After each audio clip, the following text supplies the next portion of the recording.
नमस्कार दोस्तों, मैं आर्यन शर्मा और आप लोग देख रहे हैं आर्यन ऑनलाइन क्लासेस। फ्रेंड्स, यदि आप कक्षा 10वीं के स्टूडेंट हो तो इस वीडियो को संपूर्ण देखना, क्योंकि भाई आज हम आपको बताने वाले हैं 10 नंबर के प्रश्न, वो भी सोशल साइंस के मोस्ट इंपॉर्टेंट क्वेश्चन, जिसमें हम आपको बताएंगे 9 प्रश्न। टोटल प्रश्न की संख्या होगी 9 और 9 प्रश्न में जो है 3 से 4 प्रश्न आपके बोर्ड एग्जाम में आपको देखने को मिल जाएगा। इसलिए वीडियो को स्किप ना करें, पूरा देखना। 10 से 15 मिनट आपका टाइम जाएगा और कुछ नहीं जाएगा, और 10 से 15 मार्क्स आप इस वीडियो के तहत से ला सकते हो। 100% गारंटी है भाई। पहले वीडियो को देखना, उसके बाद आप हमें कमेंट करके बताना कि भाई कितना दम था इस सारे प्रश्न में। और आप ना क्वेश्चन बैंक उल्टा के भी देख लेना, अपने बड़े भाई से पूछ लेना, सीनियर से पूछ लेना कि ये सारे प्रश्न पूछे जाते हैं, तो 100% बोलेंगे कि हाँ बाबू यही प्रश्न पूछे जाते हैं। तो चलो भाई, सबसे पहले हम आपको बता देते हैं कौन कौन से प्रश्न है, साथ ही हम उसका आंसर भी करते चलेंगे। चलिए देख लिया जाए। सबसे पहला प्रश्न जो कि 2 नंबर का अक्सर पूछा जाता है कि मैजनी कौन था। तो भाई आपको ज्यादा याद करने की जरूरत नहीं है, अभी ही याद कर लीजिए, सारा चीज आपके माइंड में चला जाएगा। तो मैजनी कौन था आप लोग को लिखना है। मैजनी एक साहित्यकार, विचारों का योग्य सेनापति था, जिसने 1831 में, याद रखना क्या, जिसने 1831 ईस्वी में यंग इटली नामक संस्था का स्थापना किया था। यंग इटली नामक संस्था का स्थापना किया था।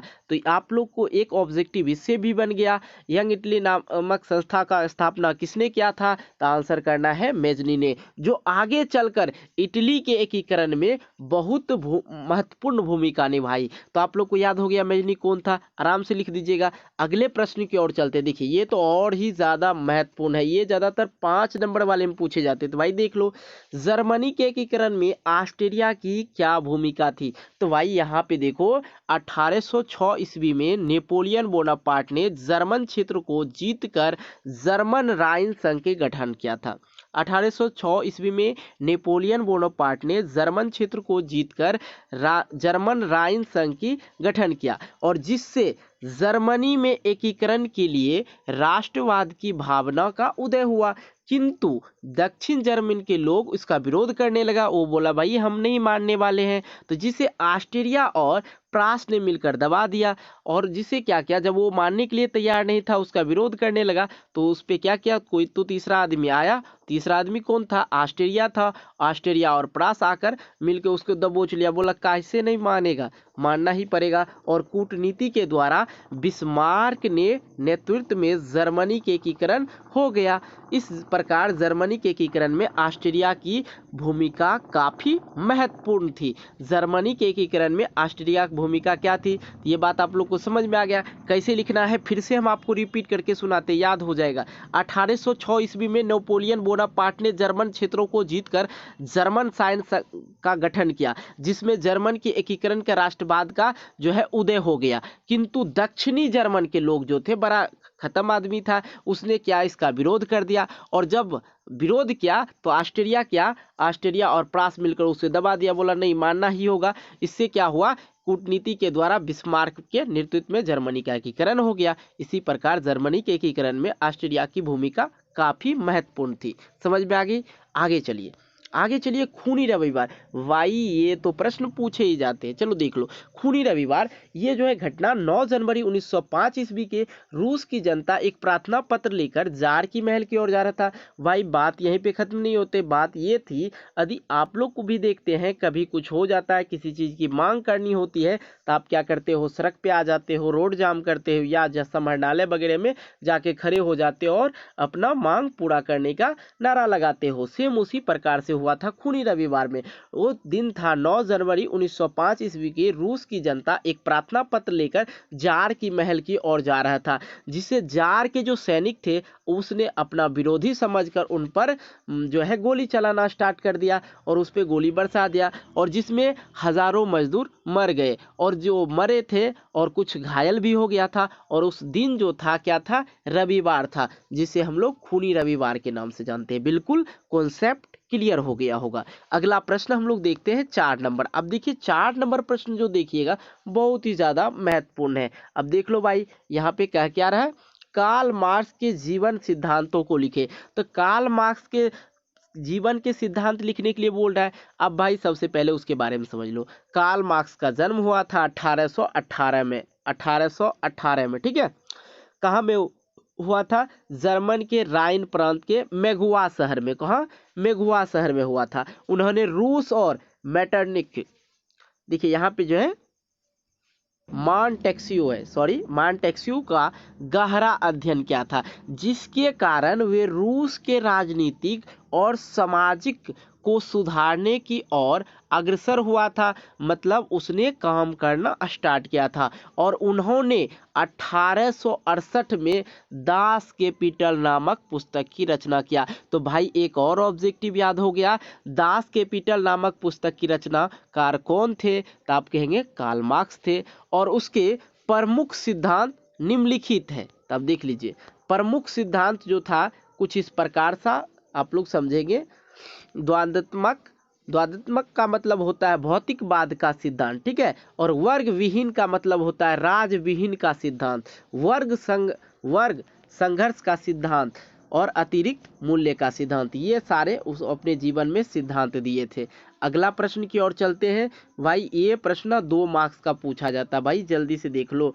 यहाँ पे है हिंद चीन का क्या अर्थ होता है? देखिए हिंद चीन का अर्थ क्या होता है? तो वियतनाम और कंबोडिया और लाओस, देखिए वियतनाम, कंबोडिया और लाओस संयुक्त रूप को हिंद चीन कहा जाता है। ये तीनों जो है वियतनाम, कंबोडिया और लाओस के संयुक्त रूप को क्या कहा जाता है? हिंद चीन कहा जाता है। क्योंकि वियतनाम और लाओस पर चीन के आधिपत्य था और कंबोडिया भारत के प्रभाव में था। बिल्कुल समझ गया हिंद चीन का क्या अर्थ होता है? तो आंसर लिखेंगे वियतनाम, कंबोडिया और लाओस के संयुक्त रूप को ही हिंद चीन कहा जाता है। इतना भी लिख सकते हैं, कहीं कोई दिक्कत नहीं, ठीक है। अब क्योंकि वियतनाम, लाओस जो था चीन के अधिपत्य था, मतलब उसी के अनुसार था, अध्ययन मतलब क्या, उससे पराजित था।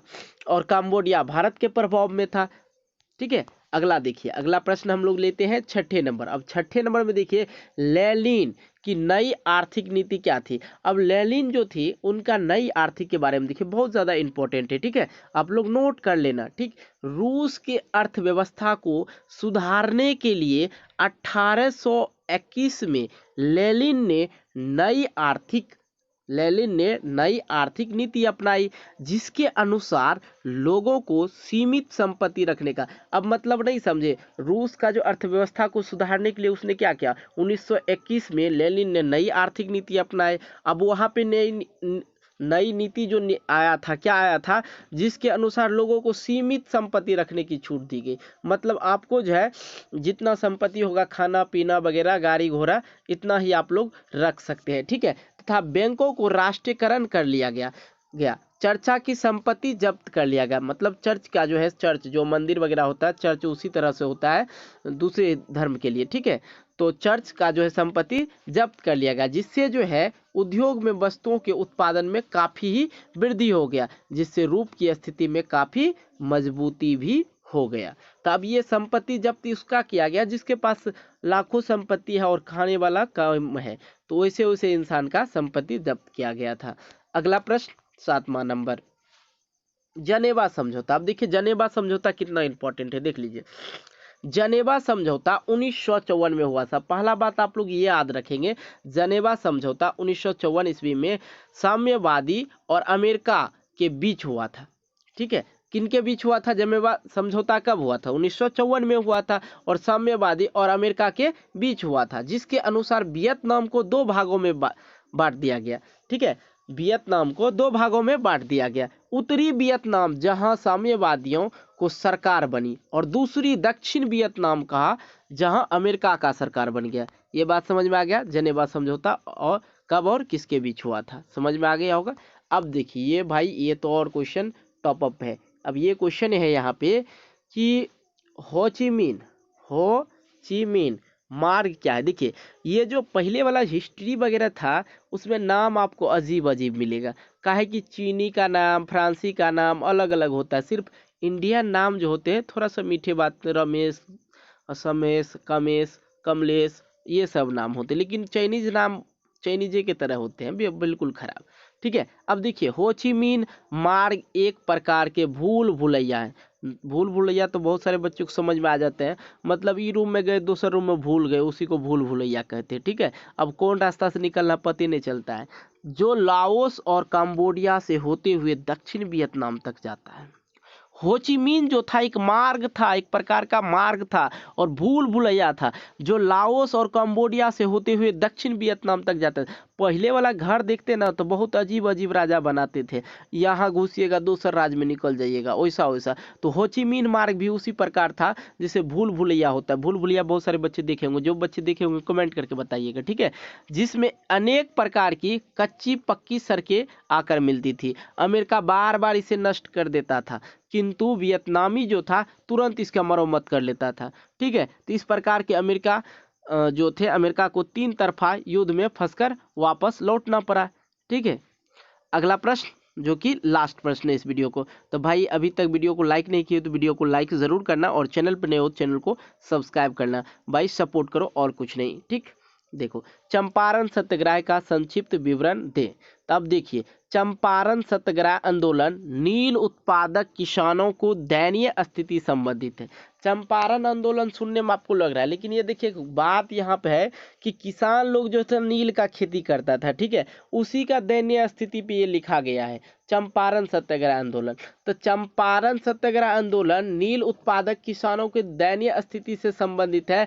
अंग्रेज कहते थे किसान से जबरदस्ती नील की खेती करवाते थे, और ये जो थे किसान कहते थे भाई हम नहीं करेंगे, इसमें हमको बेनिफिट नहीं है। अब बेनिफिट नहीं होगा तो क्या करेंगे, खेती करेंगे नहीं ना। तो इसलिए ये कहते थे नहीं करेंगे, वो कहता था नहीं कर, काहे कि उनको ज़्यादा बेनिफिट था। दूसरी और बागान मालिक ने लगान में काफ़ी वृद्धि कर दिया था। अब बात यहाँ पे नहीं होता ख़त्म, वो जो लगान होता है, मतलब यदि आप खेती करते हैं किसी का तो उसको कुछ ना कुछ तो मुआवजा देना पड़ता है। जैसे हम आपका खेती कर रहे हैं तो आपको कुछ ना कुछ तो देंगे, तो उसी तरह उसी को कहा जाता है लगान। लगान में काफ़ी वृद्धि कर रहा था कौन, बागान मालिक, जिससे किसान काफ़ी परेशान था।